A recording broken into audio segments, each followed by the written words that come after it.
Welcome back to our YouTube channel. This is Group 4 and I'm Madam Chirabo. Together with my colleague Edward, we are going to be taking you through our explainable AI techniques for our best performing model and the worst performing model. It happened to be like our best performing model was implemented using GRAFT and the worst performing model was implemented using GRAFT. And I'm going to be explaining the best performing model, which is the RAFT model.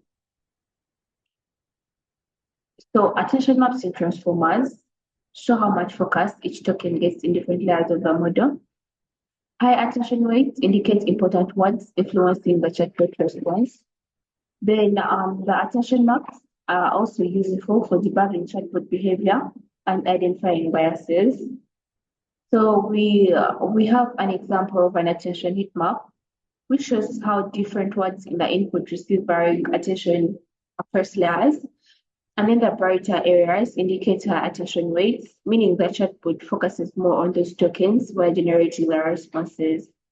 These are the brighter areas that are indicating the higher attention weights that influence the chatbot's decisions when making responses. Some of the live explanations we have for the rough responses. Lime identifies which words in the input most influence the chatbot response. The important words receive high positive or negative impact scores. In cases like stage 4 cancer, key terms had a lower influence than expected, indicating the chatbot might overgeneralize its response. And this actually helped us to debug the chatbot behavior and improve the response specificity. I'm going to be showing you some of the examples where we were able to ask the model a certain question, but depending on these key terms, depending on the key terms that were in the input query from the user, the key terms had lower influence than expected. That means the response was overgeneralized and it ended up giving us an open response compared to a direct one. So yeah, this is an example where the user query was, what are the signs of stage 4 cancer? And this is the RAFT model response.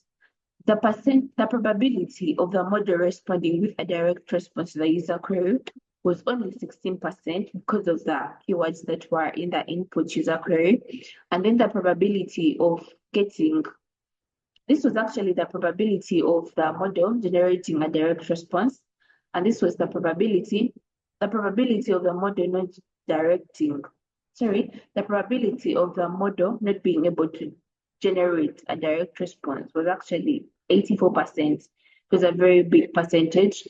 So Line goes ahead to attach importance to all the keywords that are in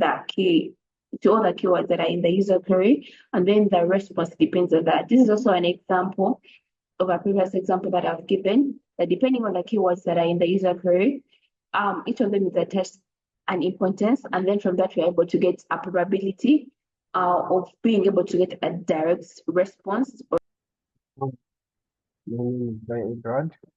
I'll talk about the attention visualization in line XAI techniques used for the WASP model, which is our RAG model.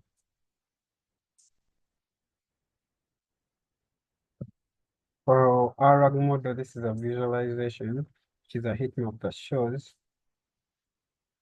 at the yellow end, at the yellow on the scale, the boxes that are more yellow show the words that are put on that the model pays more attention to when generating responses.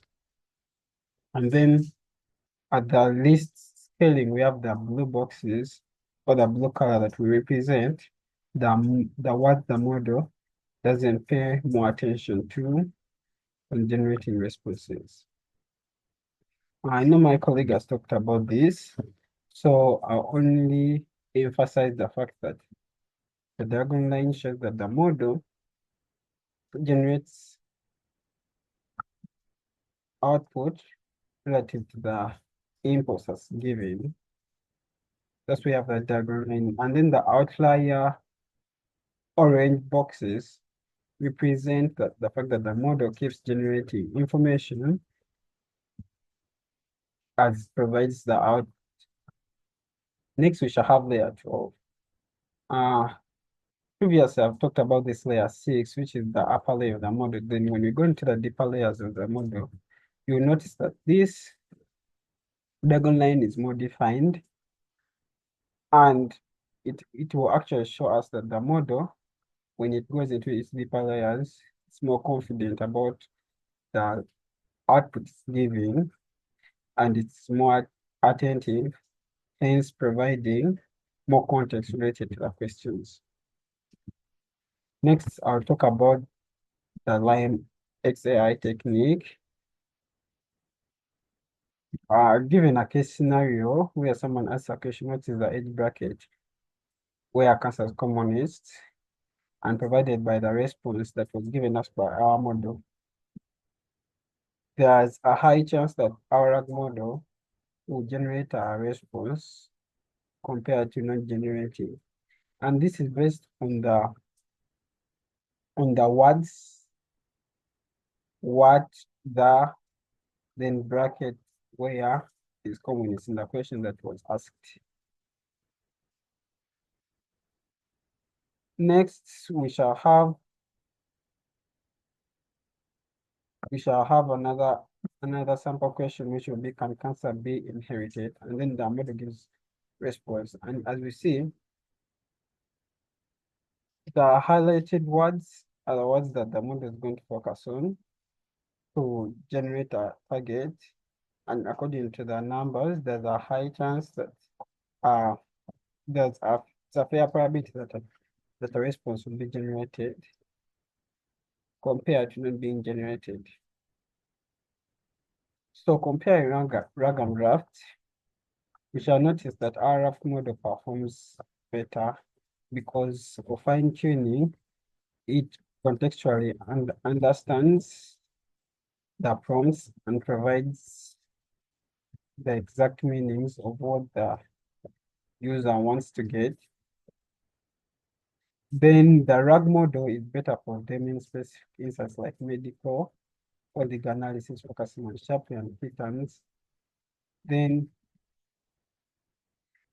RAFT spreads attention more evenly, making it better for conversational AI and realistic comprehension.